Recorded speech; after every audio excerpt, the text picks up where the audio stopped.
Got a dash cam? Want to get rid of all those annoying hanging cables? Want to know how to safely hardwire it? Then keep watching.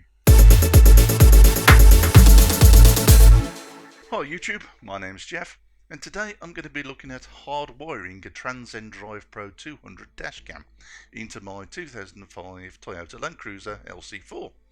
If you don't own a Land Cruiser, don't worry, the principles explained in this video should be helpful to you, whatever vehicle you drive. I was assisted in this video by Black Ice, a mobile auto electrician service based in Wolverhampton in the UK. If, like me, you don't fancy handling the electrical work yourself and you're within 70 miles of Wolverhampton, you could do a lot worse than give Black Ice a ring. But if you fancy tackling the job yourself, hopefully the content of this video will give you all the assistance you need. I just want to start off by saying this video will not be a review of the Transcend DrivePro 200. For a quality review, I'd recommend looking at TechMoan's channel, which is a great source of free online information. This video is focusing on hardwiring the dashcam into my vehicle, but the principle should apply to all makes of vehicle and all makes of dashcam. Now, the purpose of hardwiring is to help get rid of all those dangling cables, the ones that hang down from the mirror and hang over the windscreen and the dashboard.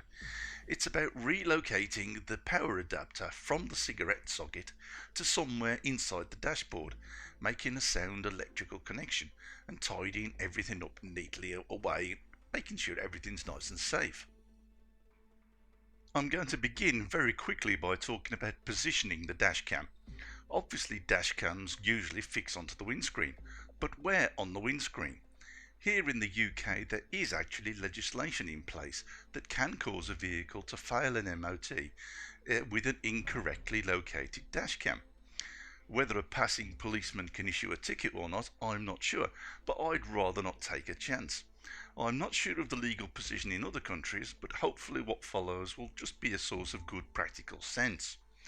Essentially, as I understand it, here in the UK you're not supposed to mount a dashcam or sat-nav or phone holder for that matter anywhere that can impede upon the driver's vision, and this is considered to be any part of the windscreen where the wiper blades cover, which is shown here in this diagram in red.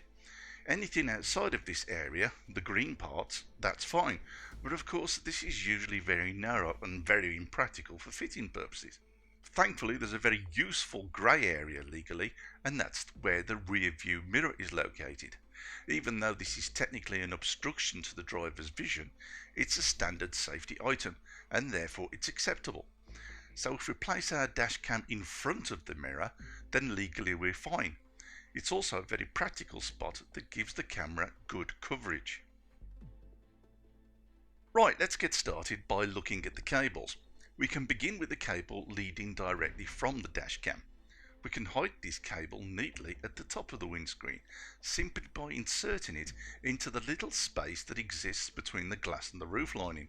You might not realise that this space is there, but it's perfect for this job. You can either push the cables up with your fingers or use something flexible like a credit card. I use my wife's credit card, that way I know I'm saving money while I'm working. Obviously I'm laying the cables in the direction of where I'm going to be fixing the power adapter. In my case it's in a fuse box under the steering wheel. You can see the cable tidies away nicely, and you can apply the same principle to the door pillars. There's plenty of space behind the plastic and rubber trims. I repeated this process along the length of the door pillar until I reached the level of the fuse box beneath the dashboard. Then it's just a simple matter of pushing the cable behind the plastic of the dashboard itself. In my case here, I was able to feed the adapter through the fuse box opening, pulling the adapter and excess cable through. Your vehicle might be different, and you might need to remove parts of your dashboard or even the glove box, whatever's needed. With the cable neatly hidden away, going from the dashcam and around the windscreen and finally inside the dashboard itself, it's time to think about the wiring. Now some people advocate taking the power adapter apart, removing the transformer within it and then soldering from there. For me, unless space is at an absolute premium, I wouldn't go down that route. I imagine that the moment you dismantle any part of the unit, you invalidate the warranty. As the DrivePro 200 has a 2-year warranty, I didn't want to go down that route at all, and Jay from Black Ice recommended making use of a cigarette lighter power socket. Doing this means that the warranty will remain intact. It also means that the unit can be easily removed later on, and another unit can even be plugged in if we buy a replacement. Here you can see that Jay has inserted the adapter into the socket and he's taped the two items together. This is essential as there's a lot of vibration in any vehicle, and over time it's possible for the adapter and the socket to come apart, which means that you'll lose power to your dashcam. Taping the two tightly together should prevent this, and obviously the tape can always be removed later on. Now at the end of the power supply are two wires. You can't see them on this photo, but obviously the power socket itself requires a positive and a negative connection, so we've got two wires hanging down from this socket. Here you can see that Jay has located a suitable switched positive live. For all you Land Cruiser owners out there, it's the blue and yellow wire. Obviously the colour of the wire and its position within the dashboard is going to be different on every make and model of vehicle. But it's essential that we choose a switched live. That's a live that comes from the ignition source. The dashcam needs a switched live for it to work properly, otherwise it'll be on permanently and that's no good to us at all. It's also important to realise that this switched live is fairly heavy duty. It carries current to multiple devices, and as such it's an ideal point to branch off. Don't just randomly choose a wire. Make sure it's got sufficient ampage. Otherwise it just will not be able to adequately power your dashcam, and it could lead to blown fuses on other items in your vehicle, something you don't want.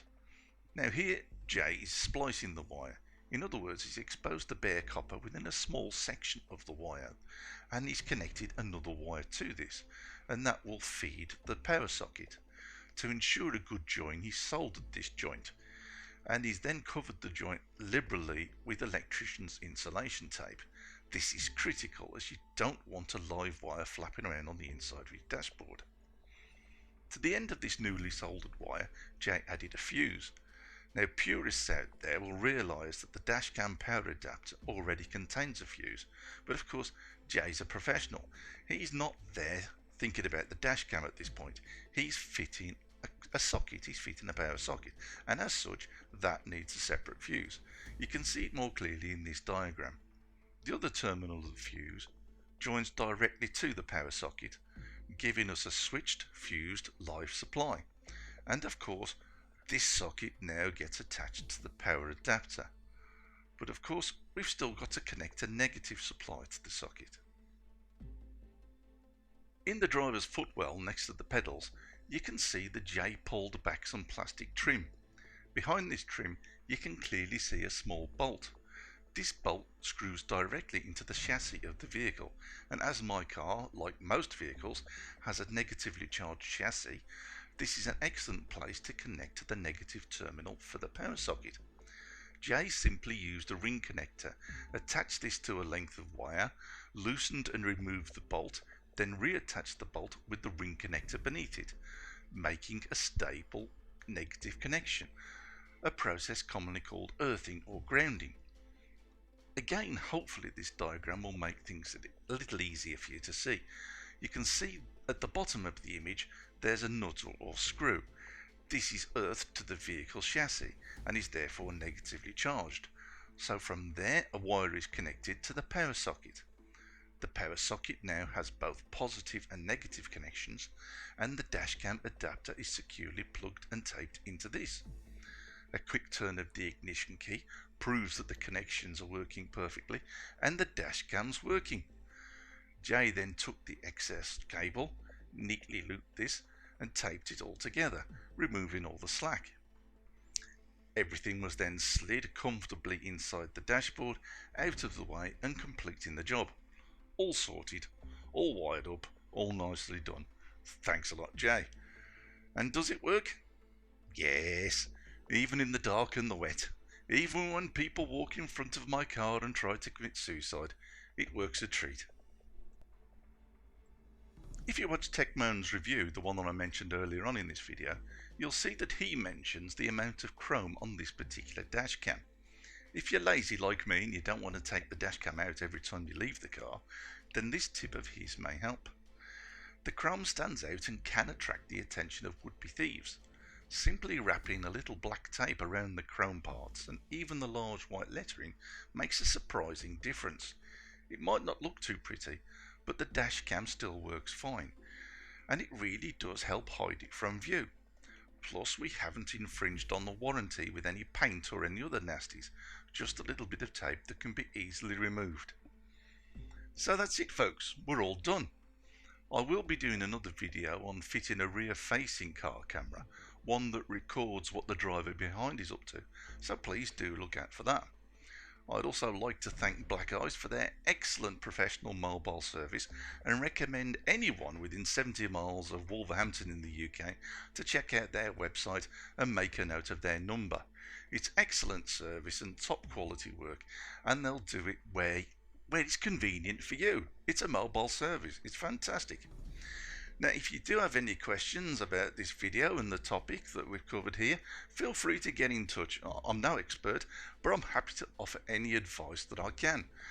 Please do check out my website, www.vegilcar.co.uk, and learn more about the joys of travelling on a free, environmentally friendly fuel.